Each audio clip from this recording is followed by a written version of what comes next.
à tous, merci d'être au rendez-vous pour cette première édition de la semaine sur Monaco Info. Voici les titres qui font l'actualité de ce lundi 4 mars.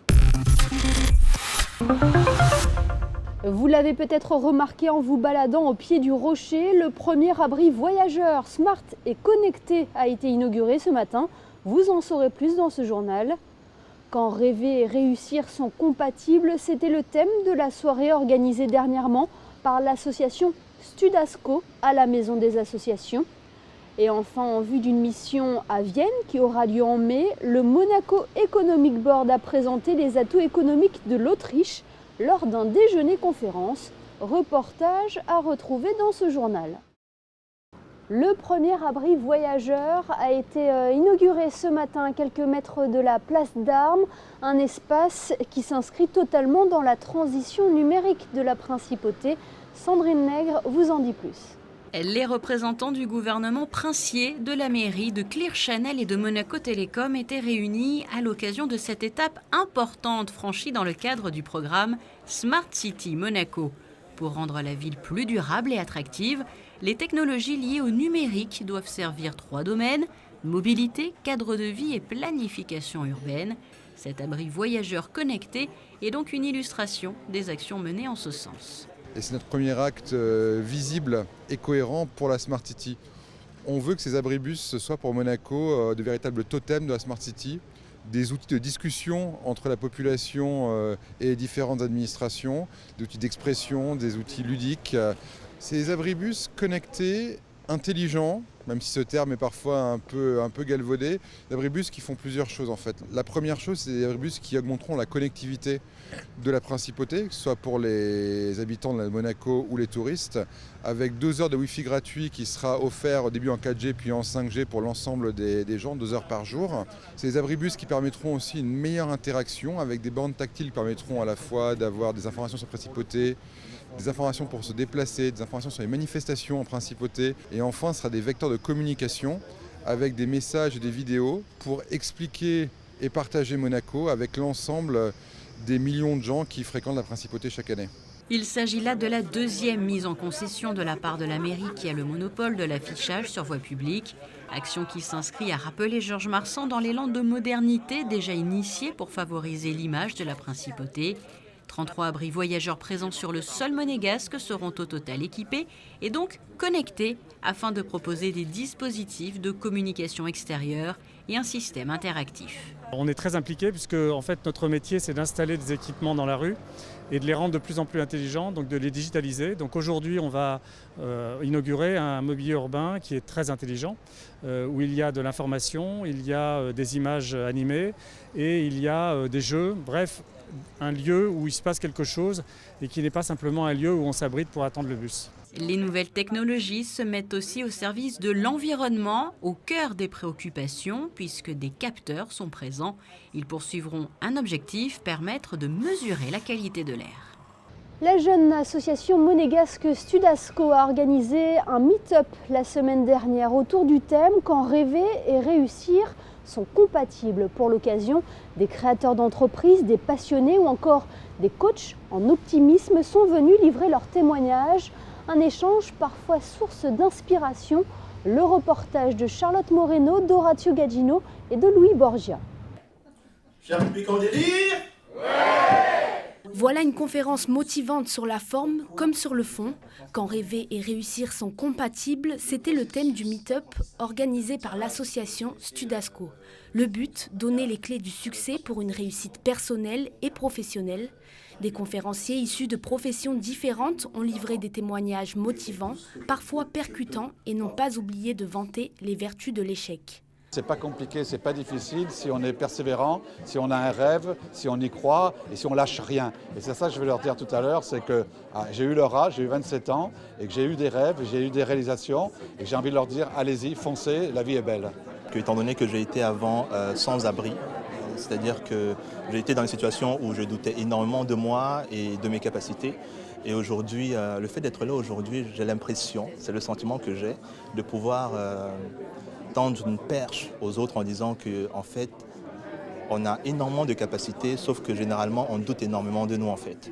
Il faut oser, Il faut oser, il faut sortir de sa zone de confort et que surtout là où se trouve leur joie, c'est-à-dire que là où ils se sentent vraiment enthousiastes, en joie, là se trouve aussi le chemin de leur bonheur. Partager une expérience, donner des notions qui ont été pour moi bénéfiques et aussi pour aider l'équipe des jeunes, parce que c'est fait par des jeunes pour des jeunes. Et moi j'étais à leur place il n'y a pas si longtemps que ça. Donc si je peux apporter ma pierre à l'édifice, avec grand plaisir. L'association Studasco a vu le jour dans le cadre d'un projet tutoré à l'initiative de 2 étudiantes.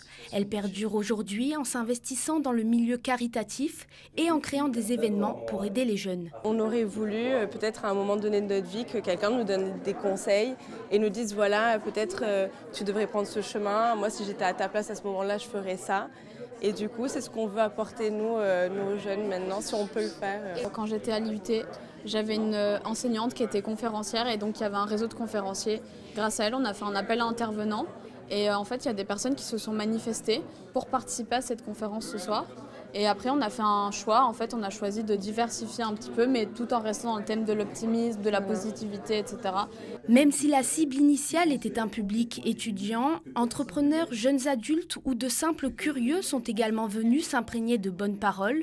Rêver et réussir sont-ils compatibles? Les clés, elles, sont partout. Les atouts de l'Autriche étaient au cœur d'un déjeuner-conférence organisé par le Monaco Economic Board à l'Automobile Club. Des atouts exposés en amont de la future mission économique du MEB à Vienne. Près d'une 50aine d'acteurs économiques de la principauté ont assisté à cette conférence. Le reportage de Christine Datomel sur des images de Lionel Bernardi. De par sa situation géographique, sa culture et son histoire, l'Autriche est naturellement tournée vers l'Europe centrale et orientale. L'excellence et l'innovation sont au cœur du dynamisme autrichien. Un exemple, 20% des technologies utilisées dans les avions Airbus sont autrichiennes. Tourné vers l'international, le pays aime se positionner sur des marchés de niche. C'est un pays qui est très concentré dans les niches. Il y a des synergies entre Monaco et l'Autriche, si c'est dans le plastique par exemple, ou dans l'environnement, dans l'ingénierie. Ça, c'est des points de contact, on dit, c'est à développer encore plus. Déjà, c'est la structure des entreprises en Autriche. C'est assez comparable à celle-ci de Monaco. C'est des PME. 98% des entreprises autrichiennes, c'est les petites et moyennes entreprises, plutôt petites, et familiales, qui ont un héritage qui est très long et qui sont dans la niche. Alors ça, c'est quelque chose où Monaco, un petit peu l'exemple pour nous aussi. Monaco, pour nous aussi, c'est une vitrine dans une autre région qu'on n'a peut-être pas encore développée assez. Et l'Autriche peut être aussi une vitrine pour Monaco dans tous les pays de l'Est. Et si la stabilité, la sécurité et la propreté rassemblent également l'Autriche et Monaco, les similitudes sont également nombreuses dans le domaine économique. En fait, on nous rend compte qu'il y a un vrai parallèle dans le tissu économique monégasque et le tissu économique autrichien, qui est constitué de PME comme celui de Monaco, avec beaucoup de développement de marchés de niche. La visite en 2016 a provoqué un vrai centre d'intérêt, de vrais intérêts avec les Autrichiens, puisque plus de 100 entreprises autrichiennes sont venues voir, je dirais, les monégasques qui se sont développés. Et nous pensons réellement qu'il faut continuer à se faire rencontrer les entrepreneurs monégasques et les entrepreneurs autrichiens. Il y a vraiment un parallèle dans la manière d'attaquer les marchés, d'être le plus performant possible dans leur micro-secteur d'activité.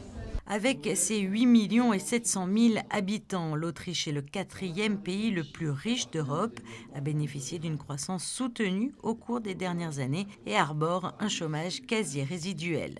Le MEB se déplacera à Vienne le 13 mai prochain. Voilà pour ce tour d'horizon de l'actualité en principauté. Découvrons ensemble à présent les prévisions météo pour ce début de semaine. Mardi, la semaine se poursuit sous une alternance de soleil et de nuages avec des températures comprises entre 9 et 16 degrés. Baisse justement du mercure mercredi en raison de nuages menaçants chargés de pluie. Jeudi, des orages sont prévus tout au long de la journée.